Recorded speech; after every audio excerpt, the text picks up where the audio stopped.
Yeah, the year is now 2022, and this year is going to be an absolute madness. I just wanted to say a very, very big thank you first and foremost for a wonderful 2021. There's been so many wonderful comments and positive messages, and not only that, but people expressing themselves and how they feel, and I think that's very beneficial for anybody. Whether you have BPD or not, I think it's valuable to be able to talk about how you feel. 2021 has definitely been a year that I have looked back on, and there are a few things that I would like to change about the way that I've been living. So let's go back 8 years, and I picked up my first cigarette. Now, since that point onwards, I've been smoking, and I've always been sort of constantly run down, low on energy, just general aches and pains and things, not the normal thing that you should have at 25 years old. And I think a lot of that is to do with smoking. As you guys probably know, I like to try and keep myself as fit and healthy as possible with sort of exercise and stuff like that, but I've very much been disregarding that aspect of my life. Now, BPD and addictions obviously go hand in hand, but today is the very first day that I haven't had tobacco in a good 8 years. And actually, it's the first time that I've actually not wanted to smoke tobacco, which I'm very, very happy about as well. I do this thing every year where I try and make a New Year's resolution that's quite difficult for me to achieve, but if I get to the end of it, I feel such a sense of achievement because of it.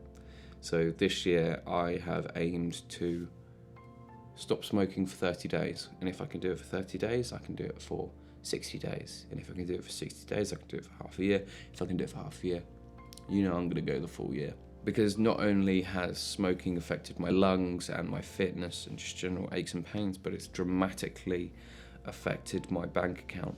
I must have spent thousands of pounds on smoking in general.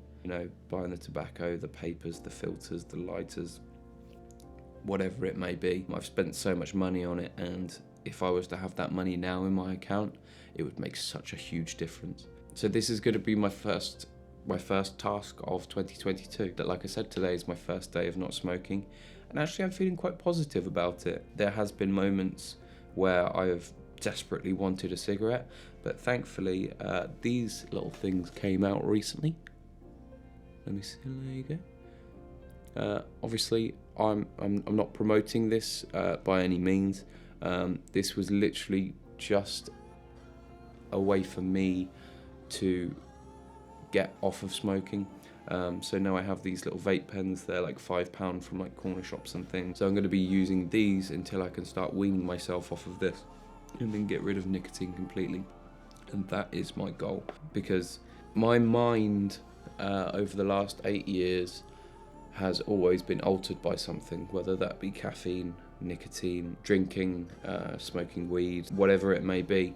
But I've really struggled to be completely sober, completely live in my headspace, and that's something that I definitely want to try and tackle this year. Learn how to be myself without any change to my body and see what that feels like. This year I'm going to make so much more effort with making YouTube videos. Unfortunately, something that comes along with me and potentially along with BPD is being consistently inconsistent. You'll probably notice some weeks I'll upload 3 videos, and then over the next 3 months I upload nothing. Part of the reason for that is because sometimes I feel like, what's the word where you feel like you shouldn't be in a place? It's not fear of missing out, but it's almost like fear of imposing myself. And I'm not a medical professional by any means. I only know however much I know as a person who's experienced BPD and gone through these things. But I never wanted to give out false information, and that was always a fear of mine, giving out false information, because I never want to do that. I only ever want to help you guys. But yeah, 2022 I'm really, really looking forward to. There's going to be a lot of good things that are happening. My film is going to be coming out this year, which is absolutely incredible. And within that film, I acted in it. And what I love about it so much is there's one moment in the film where I can just see BPD. I can see the splitting, the switch of loving someone to hating someone within the click of a fingers, and I absolutely adore that. So I really, really cannot wait to show you this. 2021 has been... It's been a year. It's definitely been a year. It's been a year of very, very hard work. But it was all worth it. I know it was all worth it because I have achieved so much for myself in the past year. And not only that, I feel like I've actually been able to help other people who are in difficult positions and difficult situations, to hopefully help them to not only express themselves but to try and find a way around their issues. I love helping you guys. It's honestly the best feeling in the world. But I'm gonna love and leave you with that. I'm gonna do some more bits and bobs. I have no idea what I'm gonna do. Maybe I plan out some videos and stuff, go on to Very Well Mind. Anxiety's been a big thing for me in 2021, so maybe I might start picking apart that. But yeah, that's it for now. Have a wonderful 2022. Push yourselves to your absolute limit. You could achieve anything you want to when you put your mind to it. Lots of love, and I will see you in the next.